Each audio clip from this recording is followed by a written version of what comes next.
Hi, welcome and welcome back. I hope you're doing well. It sucks to be right about the narcissist, doesn't it? Ugh. It could be a personal relationship or a professional relationship. Regardless, it sucks to be right about the narcissist. You could be dealing with a toxic coworker or a boss. You could be dealing with a fake friend or a family member. You could be caught up in a catastrophic collaboration, or you could be caught up in a bad romance. Regardless of the relationship, it just sucks to be right about the narcissist.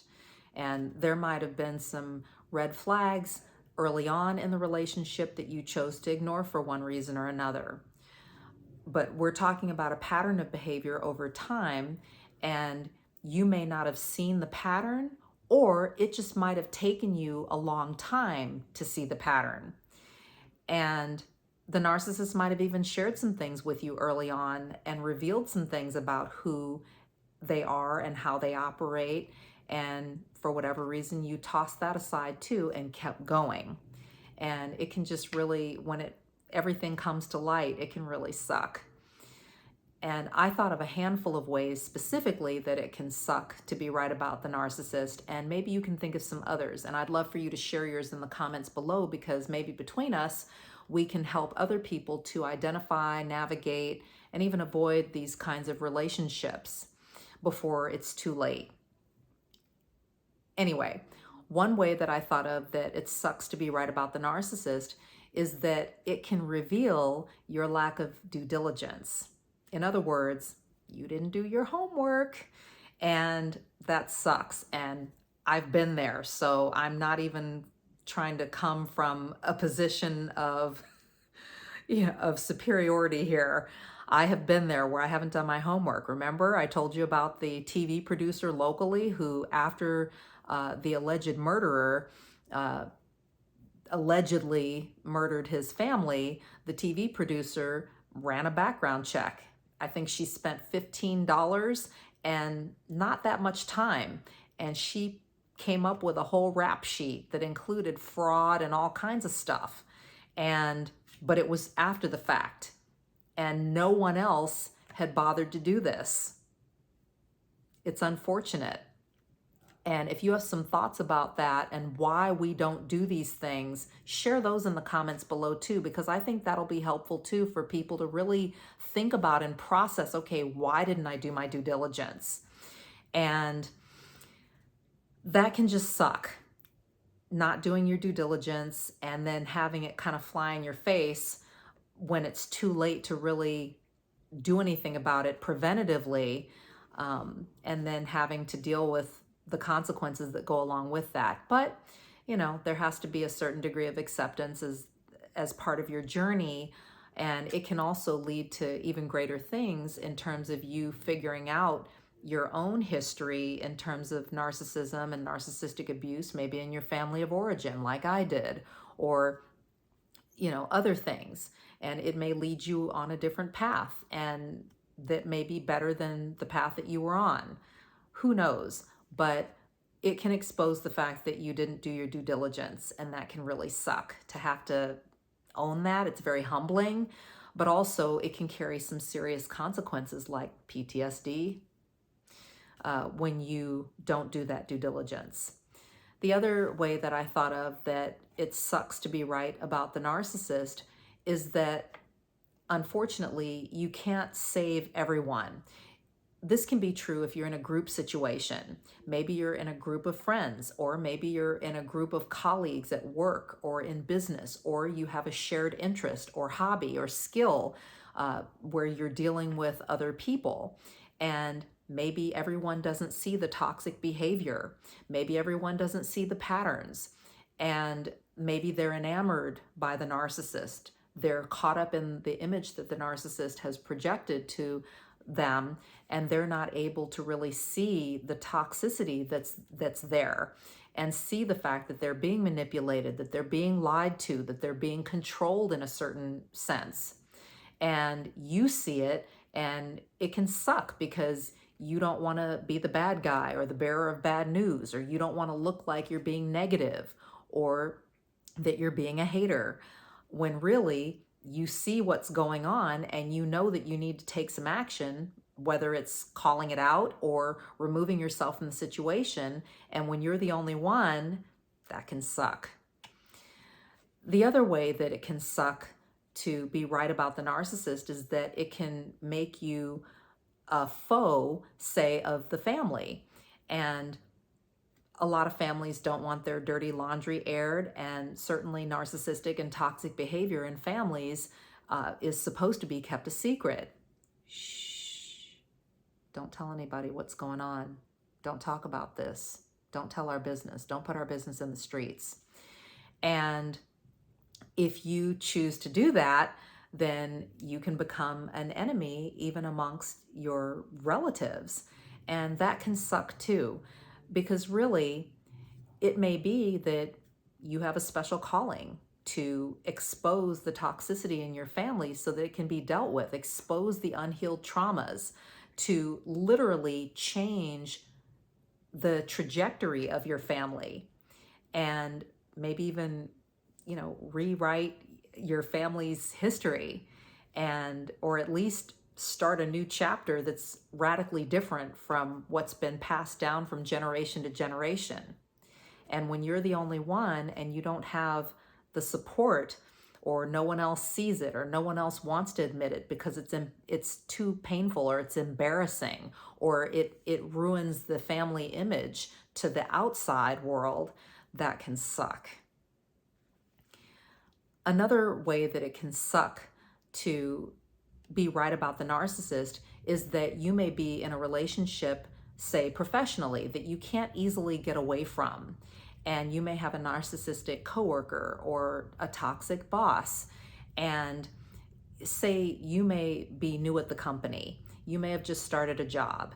And the narcissist, in their efforts to love bomb you, they may pull you in and introduce you to everybody, and maybe offer to take you out for dinner and drinks to get to know you better, so to speak.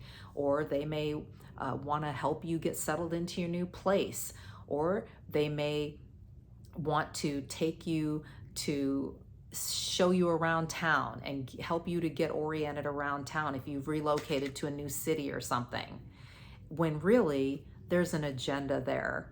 And it may not be apparent right away, but it may come out that there is an agenda there, that they want to know who you know and what you know, and what your goals are in the company, what position you want next, or how smart you are, what kind of connections you have. And they're getting all this information as they're taking you around town, or getting you drunk over dinner, or whatever the case may be. But there's an agenda there, is the point. And they're not just getting to know you or getting close to you because they want to know you. They want to find out what they can get from you. They may be wanting to lock you down as a source of supply. They may want you to pay attention to them, to hang out with them so that maybe they can look cool by association because deep down they're insecure, or they want to be able to have access to your connections. They may want to bite your style.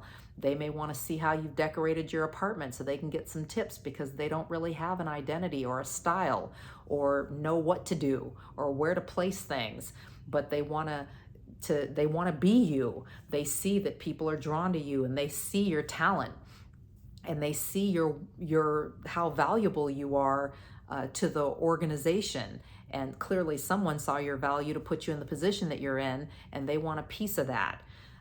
And not so much to really be close to you in a sincere way. And that may not be obvious right away, but once you figure it out, it sucks, because you are working with this person now, and you may not want to have to up and move again, or relocate, or quit. And this position may be a critical stepping stone to the career path or your goals and dreams that you have mapped out for yourself. And that sucks. And then you've got to figure out how to get away from this person, but also be able to navigate the relationship, because maybe you have to work together closely, directly, or even cross-functionally. Ugh, I feel for you if that's your situation. The other way that it can suck to be right about the narcissist is if you're in a romantic relationship with the narcissist. You may have been swept off your feet, and you may have been wined and dined, traveled all over the place, nationally and internationally, with the narcissist, and had all these incredible experiences, and only to find out toxic, and that you need to exit the relationship.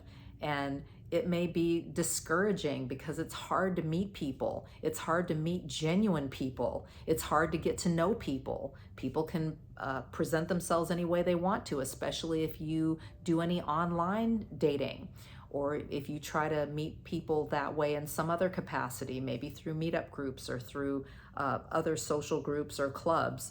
And that can suck because you may feel like, gosh, I don't know when or if I'm going to meet somebody else, or man, this person was really, great in bed, or they are good looking, or whatever the case may be. There may be some things that you like about them or that were appealing to you, and now you've got to face the reality that, okay, this is not a good situation and I need to get out of here.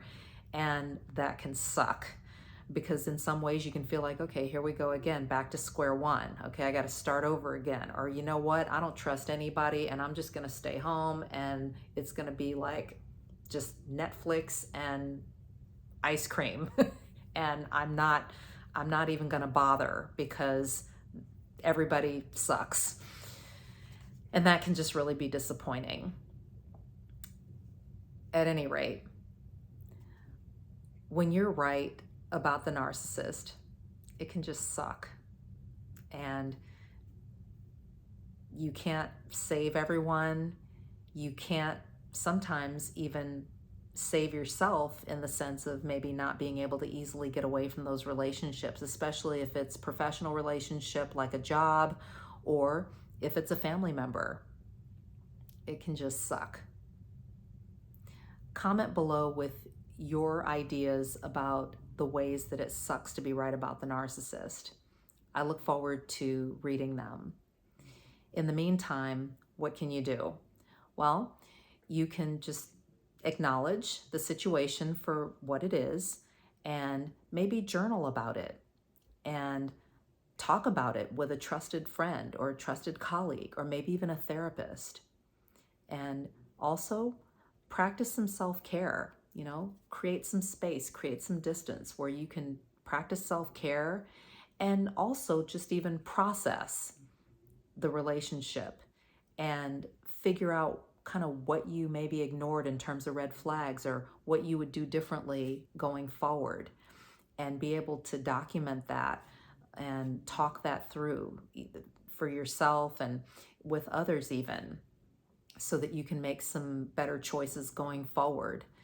And the other thing is, if you can't easily get away from the relationship, to come up with a plan on how you can navigate the relationship. What can you do where you're still fulfilling your role in the relationship, especially if it's professional, or if it's a family relationship that you can't easily get away from, or what can you do to even quietly remove yourself from the relationship? Because truth be told, the narcissistic or toxic individual is not going to take kindly. They're going to feel you pulling away, and they're not going to respond well, because it's going to trigger their feelings of inadequacy, insecurity, maybe even their trauma. They may have some serious abandonment issues going as far back as childhood, and just even the loss of control, which is significant.